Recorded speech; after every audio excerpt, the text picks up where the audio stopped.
کچھ چیزیں ایسی ہو گئی ہیں جن کا لحاظ کرنا ضروری ہے۔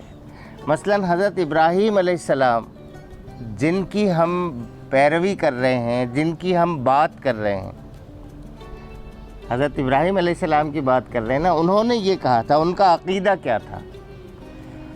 ان کا عقیدہ یہ تھا کہ بے شک انی وجہت وجہی للذی فطر السماوات والارض حنیفا وما انا من المشرکین، کہ میں یکسو ہو کر اپنا رخ اس ہستی کی طرف کرتا ہوں جس نے زمین اور آسمانوں کو پیدا کیا ہے، اور میں ہرگز شرک کرنے والوں میں سے نہیں ہوں۔ تو سب سے پہلی بات، حضرت ابراہیم علیہ السلام کا عقیدہ کیا تھا؟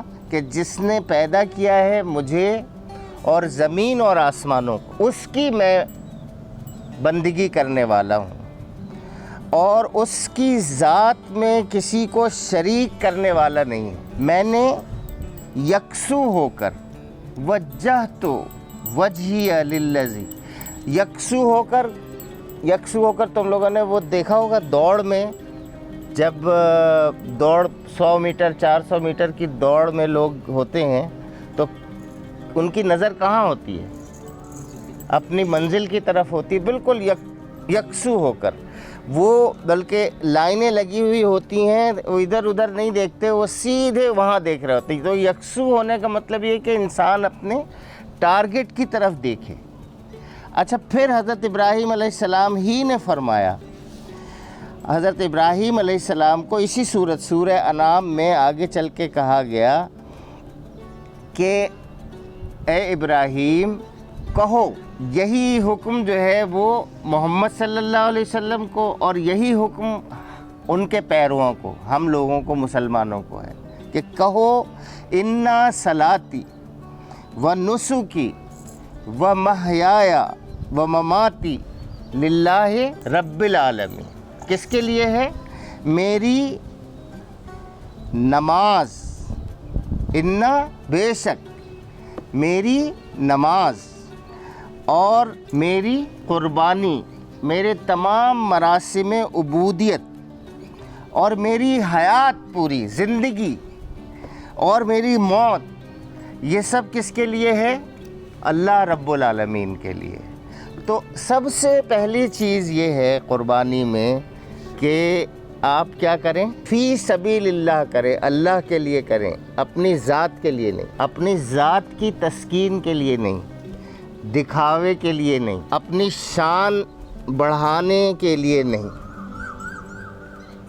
دوسری چیز کیا ہو جاتی ہے؟ جو چیز اللہ کے لیے کی جا رہی ہے، یہ اس کو ذبح کرنے کا کوئی حق نہیں ہے انسان کو۔ اپنی ذاتی خواہش کی وجہ سے میں اس زندگی کو ختم کر دوں، اس کا مجھے کوئی حق نہیں ہے۔ یہ میں صرف اسی صورت میں کر سکتا ہوں جب میں یہ فی سبیل اللہ کر رہا ہوں، اللہ کے لیے کر رہا ہوں۔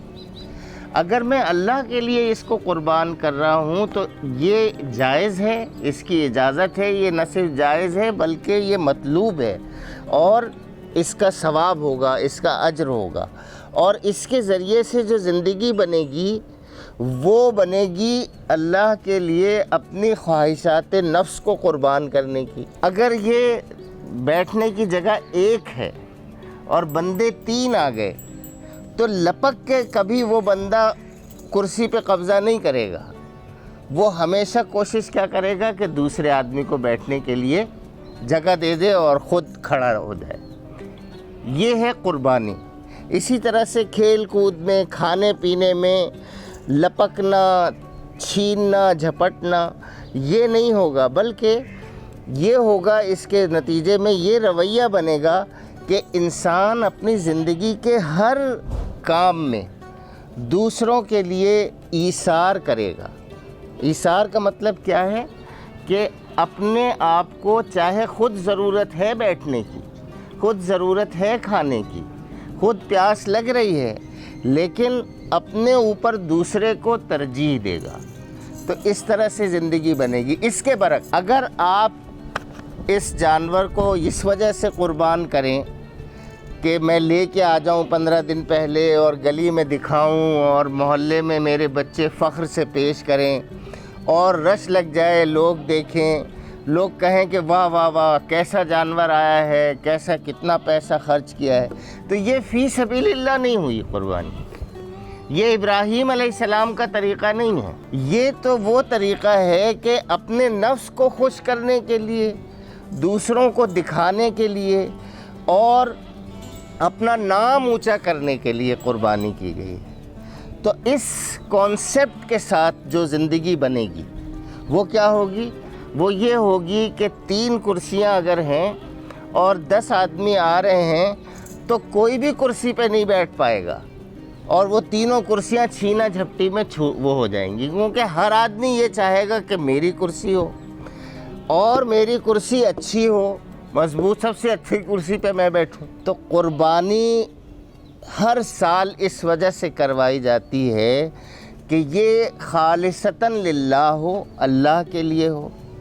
ہر روز 5 وقت نماز اس لیے پڑھوائی جاتی ہے کہ یہ خالصتاً اللہ کے لیے ہو، اور یہاں تک کہ قربانی سالانہ اور 5 روزہ نماز اور یہ سب ایسی زندگی ترتیب دے دیں کہ پوری زندگی اللہ کے لیے ہو جائے، کھانا پینا، اٹھنا بیٹھنا، چلنا پھرنا، یہ سارا اللہ تبارک و تعالیٰ کے لیے ہو جائے۔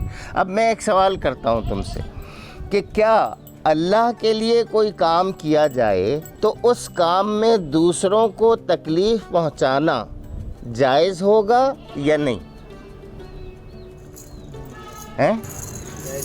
جائز نہیں ہوگا، ہے نا؟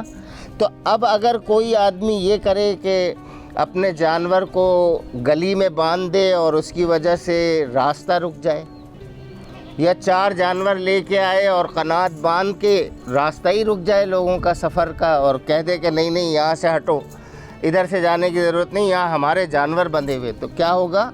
لوگوں کو تکلیف ہوگی۔ تکلیف دینے کا ایک اور طریقہ بھی ہے جو آج بدقسمتی سے بہت عام ہو گیا ہے اور اس کا شعور تک نہیں ہے۔ حضور صلی اللہ علیہ وسلم نے فرمایا کہ اگر سیزن کا نیا پھل تمہارے گھر میں تم لے کے آؤ تو اس کو اپنے پڑوسیوں کو بھی دو، اور اگر نہیں دے سکتے تو اس کے چھلکے دروازے پہ نہ پھینکو، ورنہ اس کے بچے کو احساس ہوگا محرومی کا۔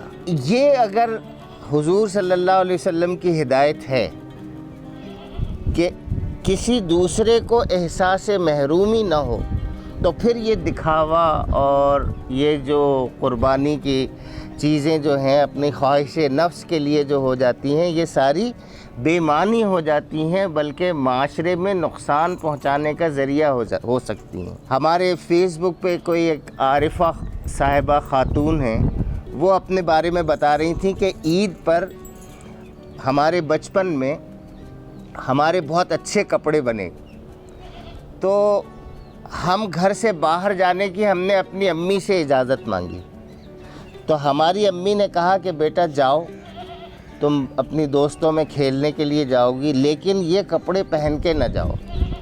تو وہ بچی تھی، انہوں نے کہا کہ کیوں، میں تو عید کے یہ کپڑے ہیں پہن کے جاؤں گی۔ انہوں نے کہا کہ بیٹا جتنے اچھے تمہارے یہ کپڑے ہیں، کیا ایسے ہی کپڑے باقی بچوں نے بھی پہنے ہوئے ہوں گے؟ تو اس نے کہا کہ نہیں۔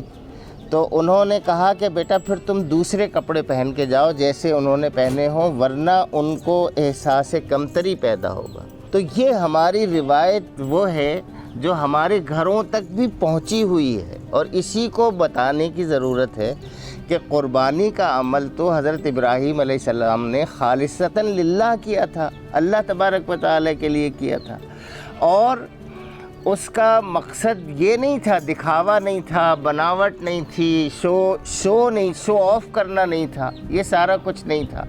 اور اگر اللہ کے لیے ہو تو معاشرے میں خیر پھیلتا ہے، اور اگر شو آف کے لیے ہو تو معاشرے میں تباہی اور بربادی ہوتی ہے۔ تو اس لیے معاشرے کی سدھار کا ذریعہ ہے قربانی۔ قربانی کے ذریعے سے دوسروں کے بارے میں دوسروں کا جو ہے وہ خیال پیدا ہوتا ہے، انسان پھر یہ کہتا ہے کہ اپنے بہترین سے بہترین جانور کو اللہ کی راہ میں قربان کرے اور اس کا بہترین گوشت ان لوگوں کو جو اس کے مستحق ہیں، جو سال بھر نہیں کھا پاتے۔ ظاہر ہے قربانی وہی کر پاتا ہے جو سال بھر کچھ نہ کچھ اس کو گوشت کھاتا ہے، اور جو تقسیم انہی لوگوں کو کیا جاتا ہے زیادہ تر جن کے ہاں نہیں جاتا، نہیں کھا پاتے لوگ، تو وہ اچھے سے اچھا وہاں پہ پہنچاتا ہے۔ تو یہ معاشرے میں ایک محبت کا وہ پیدا ہوتا ہے، جذبہ پیدا ہوتا ہے، قربانی کا جذبہ پیدا ہوتا ہے، اور یہ قربانی ہر روز دینی ہوتی ہے۔ یہ ایک مرتبہ تو ذبح کرنے کا ایک تکلیف دہ عمل ہے، ایک ایسا عمل ہے جس سے تکلیف بھی ہوتی ہے، تو اس تکلیف کو برداشت کرنا، روزانہ ایثار اور قربانی والی زندگی۔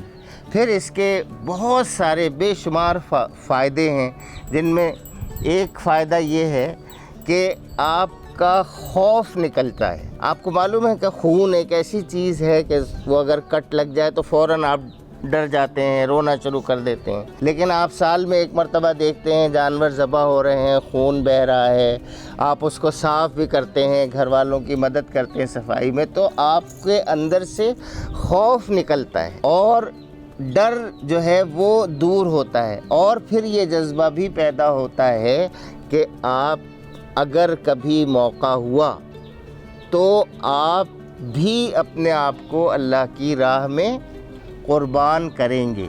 یہی پیغام ہے قربانی کا اور یہی مقصد ہے قربانی کا۔